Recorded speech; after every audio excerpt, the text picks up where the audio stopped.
বাংলাদেশ কি একটি ভীতু রাষ্ট্র? এই জাতীয় ঘটনা অন্য কোনো দেশে হলে কি করা হতো? নাকি ভিতরে ঘাপটি মেরে থাকা কিছু দল ও লোকজন এটাই চায়?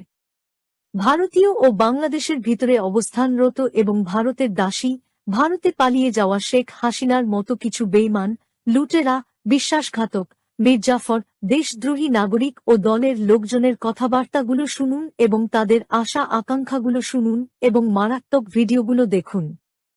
তাদের কথা হল, বাংলাদেশের উত্তরবঙ্গ বৃহত্তর রংপুর জেলা কিভাবে ভারতের দখলে নিতে হয় এবং কিভাবে ভারতীয় দাসত্ব করতে হয় দেখাই। একটু অপেক্ষা করো, কারণ আমাদের সেভেন সিস্টার্সকে গ্রেটার চীন এবং সেভেন সিস্টার্সের স্বাধীনতাকামীদের হাত থেকে রক্ষা করতেই হবে। বাংলাদেশের বৃহত্তর রংপুর জেলার 3 দিকে ভারতীয় সেনা ক্যাম্প তো আছেই। প্রয়োজনে চিকেন নেকের 22 কিলোমিটার প্রশস্ত রাস্তার নিচে দিয়ে আন্ডারগ্রাউন্ড ট্রেন লাইন চালু করে খালি ট্রেনের মধ্যে বোমা রেখে পুরো রংপুর উড়িয়ে দেব এবং দখল কিভাবে করতে হয় দেখাব। প্রয়োজনে বাংলাদেশের মধ্যে হিন্দু মুসলমান রায়ট সৃষ্টি করার সহজ ব্যবস্থাটি করব এবং নিজের রাজ্য মনে করে ঢুকে যাব। বৃহত্তর রংপুরে বিশাল রাম মূর্তি ও মন্দির নির্মাণ তো হচ্ছেই, শুধু একটু অপেক্ষা করো। রাম মূর্তি কতটুকু হবে, কত ইঞ্চি হবে, সেটা ঠিক করবে এদেশের হিন্দুরা। তোরা ঠিক করার কে? রাম মন্দির দেখা গেল কি দেখা গেল না? তোরা যদি রাম মন্দিরকে ভয় পাস, তোরা প্রয়োজনে পলাশ বাইতে যাস না, তোরা প্রয়োজন বোধে গাইবান্ধা থেকে অন্য জেলায় চলে যা। রাম মন্দির প্রতিষ্ঠা হবে, এই বাংলাদেশে রাম মন্দির প্রতিষ্ঠা কেউ ঠেকাতে পারবে না। বাংলাদেশে এমন কোন শক্তি নাই যে রাম মন্দির প্রতিষ্ঠা ঠেকায়। রাম মন্দির আপনারা প্রতিষ্ঠা করেছেন, রাম মন্দির হবে এবং আগের চাইতে অনেক সুন্দরভাবে রাম মন্দির হবে। সারা বাংলাদেশের লোক সেখানে যাবে।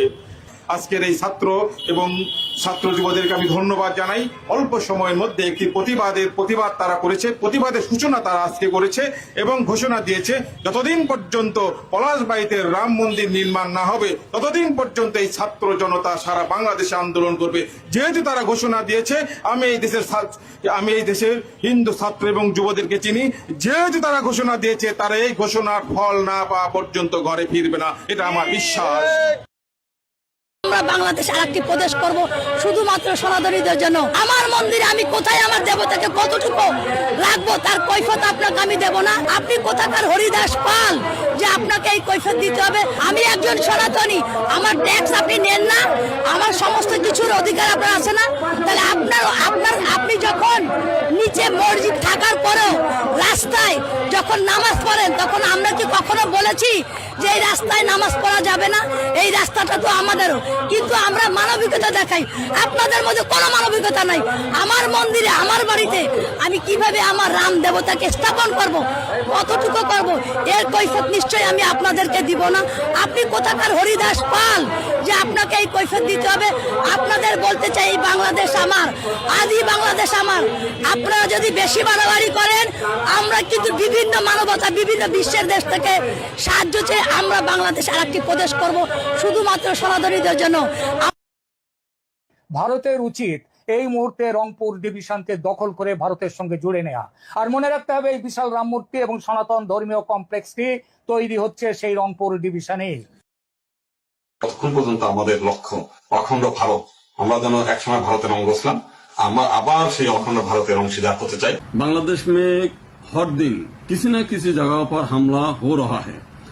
जमीनों पर कब्जा, लड़कियों का अपहरण, बलात्कार, झूठ धर्म का अपमान करने बयाने गांव के गांव जला जा रहा है। घर व्यवसाय लूटपाट धर्मांतरकरण किया जा रहा है। परिणाम स्वरूप हिंदू देश सरकार भाग गया है।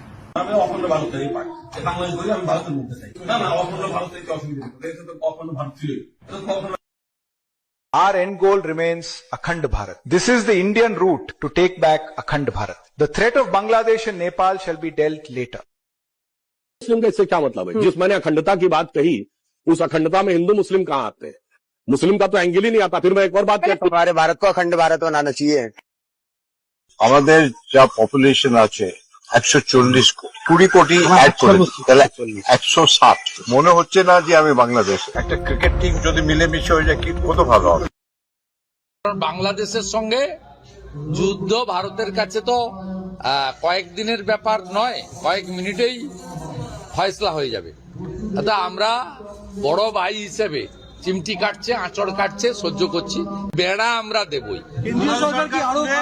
পাবলিক রাস্তায় নেমেছে।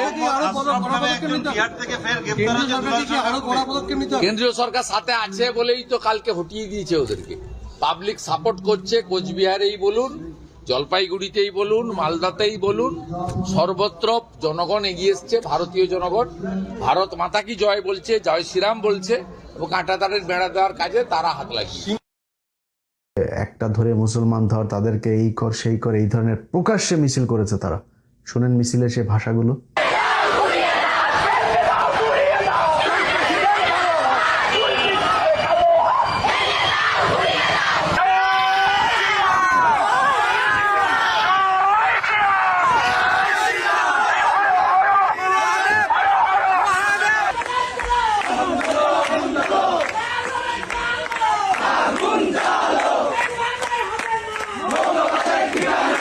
এটা এই সম্প্রতি এই মিছিল হয়েছে।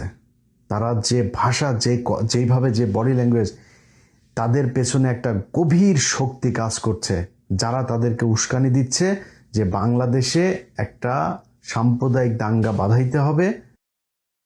ভারতীয় কিছু উগ্রপন্থী গোষ্ঠী ও রাজনৈতিক মহলের অখণ্ড ভারত ধারণার নেপথ্য পরিকল্পনা এবং বাংলাদেশ ভারত সম্পর্কের উপর এর প্রভাব বিশ্লেষণ করা হয়েছে। সামাজিক যোগাযোগ মাধ্যমে ভারতীয় প্রধানমন্ত্রী নরেন্দ্র মোদীর একটি বক্তব্য ভাইরাল হওয়ার পর এবং ভারতের নতুন সংসদ ভবনে অখণ্ড ভারতের মানচিত্র স্থাপনের ঘটনাকে কেন্দ্র করে এই আলোচনা নতুন করে সামনে আসে। অখণ্ড ভারত বলতে প্রাচীন বা ঐতিহাসিক ভারতের একটি রূপকে বোঝানো হয়, যার মধ্যে আধুনিক ভারত, বাংলাদেশ, পাকিস্তান, নেপাল, ভুটান ও মিয়ানমারকে অন্তর্ভুক্ত করার দাবি জানায় ভারতের কিছু উগ্র ডানপন্থী সংগঠন। ভারতের রাষ্ট্রীয় স্বয়ংসেবক সংঘ আরএসএস এবং সমমনা হিন্দুত্ববাদী সংগঠনগুলো দীর্ঘদিন ধরে সামাজিক ও রাজনৈতিকভাবে অখণ্ড ভারত প্রতিষ্ঠার প্রচার চালিয়ে আসছে। ভারতের নতুন সংসদ ভবনে একটি মুরাল বা প্রাচীন মানচিত্র স্থাপন করা হয়, যেখানে বাংলাদেশের কিছু অংশ সহ প্রতিবেশী দেশগুলোকে ভারতের অংশ হিসাবে দেখানো হয়।